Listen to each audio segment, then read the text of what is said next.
guys, and welcome back to the Cassie Projects. So this week's video we're going to be doing a part 2 of reverse colouring in. You might have seen my video last week where I tried out a couple of pages from this book. Now this book has gone a little bit viral and a lot of people have been doing it.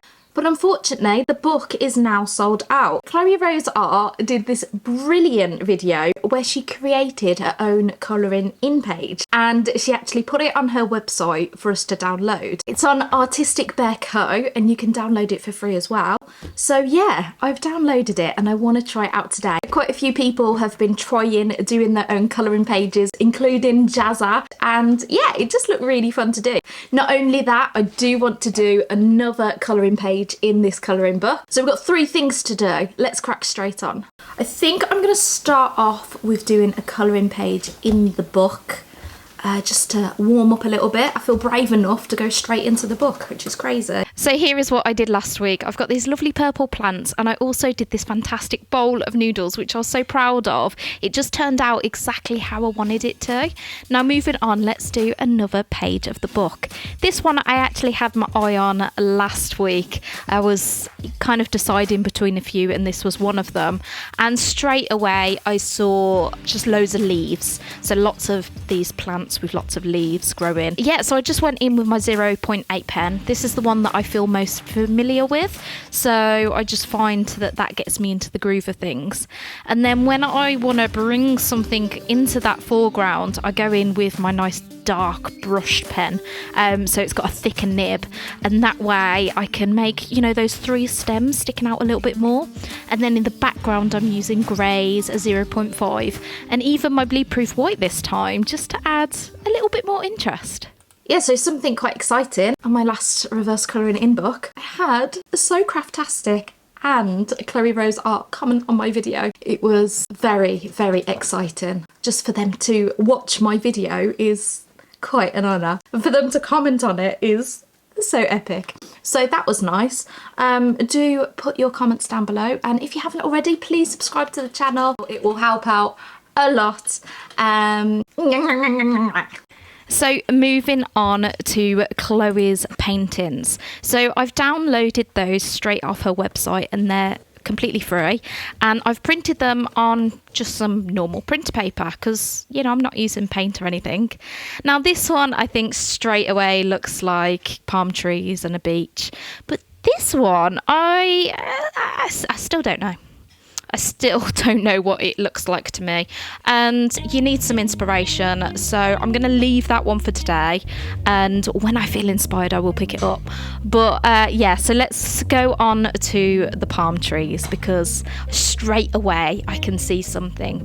I'm going in with my 0.8 again just to get myself familiar, and I'm just going round all these basic shapes to start with, which kind of don't really look like anything to start with, but then I use my brush nib where I've got this thicker line so that I can create where the shoreline is, so where the sea and the sand separates, and it also shows like the depths in the waves and things like that. That's what I felt like anyway.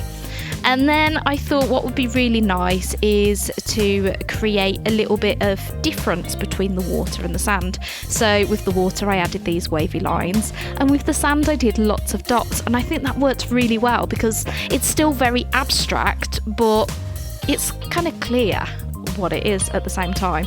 Again, I'm using that thick nib to separate the sky and the sand, so you know you can see it a bit more visibly, very similar to how I did the noodles. Then I felt like the palm trees kind of disappeared into the background, so I went over with the thicker nib again around the palm trees just to make them stand out a bit more. And again I used some bleed proof white just to add some finishing touches, adding a few swirls on the sea part, adding some dots by the sand. And I was really proud with how this turned out. It was almost like a Zentangle drawing, and yeah, I love it. Would you like to say hello? It's my daughter, skiving a day off school. We got strikes in England. So this little one has a day off school, so she's spending some time with me, aren't you, dear? So let's make our own paintings for us to do some line work on. I'm going in with some watercolour and I'm going to make it very, very wet and just go really loosely, which I'm not very used to at all. I'm using my Escoda Perla brush in size 12 just because it absorbs loads of water. And the first one I thought I'd go for a floral kind of scene because it's nice and simple for me.